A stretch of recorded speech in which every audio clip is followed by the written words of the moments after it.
Miguel Teodoro, sou artista visual e trabalho entre diferentes meios, mas trabalho muito com recursos audiovisuais e com formas de utilização do filme e da imagem em movimento como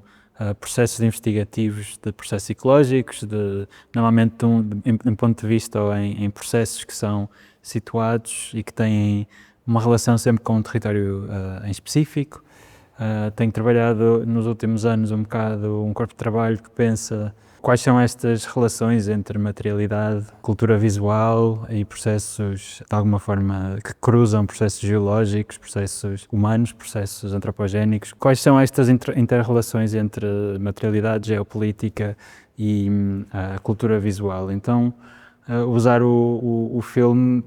como meio investigativo tem sido o meu foco e, na verdade, com o meu background em escultura e pensar em questões mais espaciais, que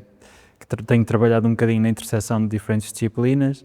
trabalhar sempre em colaboração com cientistas, arquitetos, com designers, com um bocadinho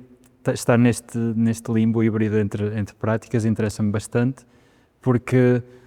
no fundo, quando se tem uma prática situada em que se trabalha a partir de um sítio, acho que é necessário haver esse diálogo transdisciplinar. A peça que apresento aqui, a partir do projeto Soil Art Tales, foi uma resposta a uma call internacional e que eu me propus, de alguma forma, trabalhar territórios que já me eram familiares, neste caso, tanto Portugal, mais a região do Alentejo e do sul de Portugal, e o território do Chipre, das duas investigações paralelas que eu já estava mais ou menos a desenvolver, e o que eu propus foi pensar as correspondências entre estas geografias. Então, nesta instalação que tem 2 canais, no fundo pensa um pouco quais são estes processos históricos, políticos e ambientais que de alguma forma conectam estas duas franjas da Europa. E o que me interessa é também descodificar um bocadinho aquilo que são as narrativas em torno destes 2 territórios, que têm sido, têm uma história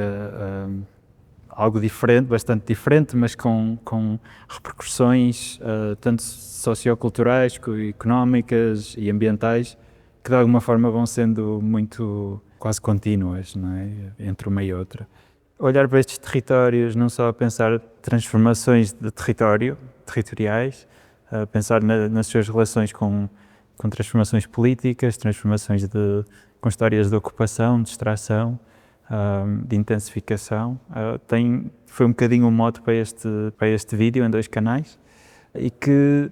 no fundo, pensa aquilo que são territórios que são chamados de climate hotspots, climate frontiers, não é? Fronteiras climáticas, como é que então, sempre tem uma história de ser usados não só como laboratório de ensaio de possíveis futuros, sobretudo se pensarmos a nível europeu, são no fundo as fronteiras climáticas que de alguma forma fazem uma premonição daquilo que podem ser futuros climáticos na Europa. E no fundo depois quais são as consequências disso, não é? Como se tornam zonas de sacrifício, como se tornam zonas de contacto entre essas tensões, não só geopolíticas como ambientais, e como essa interseção é importante para endereçar toda a complexidade dos territórios. Esta instalação em formato de filme trabalha muito esta relação entre o arquivo e o território, entre quais são estes vestígios materiais também que de alguma forma podemos, ao caminhar o território e ao não é, percorrê-lo de novo, podemos reinscrever estes arquivos e de alguma forma trazer ao presente a relação com formas contemporâneas. Por exemplo, estamos a falar de processos também de desertificação, e desertificação é também muitas vezes uma narrativa ambiental que é usada para legitimar uma certa esvaziamento dessas paisagens, não é? Para mim estava também a questionar a relação da linguagem com a maneira como nós categorizamos paisagens e perceber como também existe algum desalinhamento entre os potenciais regenerativos dessas paisagens e aquilo que são muitas vezes processos de desertificação que são sobretudo antropogénicos, não é? Então olhar para 2 filmes de arquivo que dos anos 50 foi essencial para mim, que eram 2 filmes de propaganda agrária de diferentes modos, mas que já eram uma espécie de premonição à ideia de como é que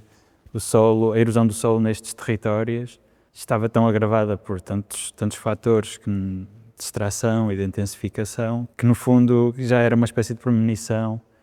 Interessa-me de alguma forma questionar como é que muitas vezes a solução, principalmente olhando para os arquivos dos anos 50 e durante o século XX, lideraram muitas vezes para soluções mais tecnocientíficas, mais infraestruturais, e que muitas vezes pensamos esse desfazamento e as repercussões que esse tipo de soluções hoje tem. Então interessa-me de alguma forma colocar tudo isto em conjunto e pronto, perceber essas continuidades que existem de processos históricos, ambientais e políticos. E então a instalação trabalha um bocadinho estes 2 fatores. Não é uma dualidade, mas é pensar estes 2 territórios em continuidade e de alguma forma colocar estes processos a lado, e o texto que está de alguma forma expandido do ecrã torna-se uma espécie de um fluxo de texto que vai encontrar as imagens em diferentes tempos cada vez que se vê a instalação.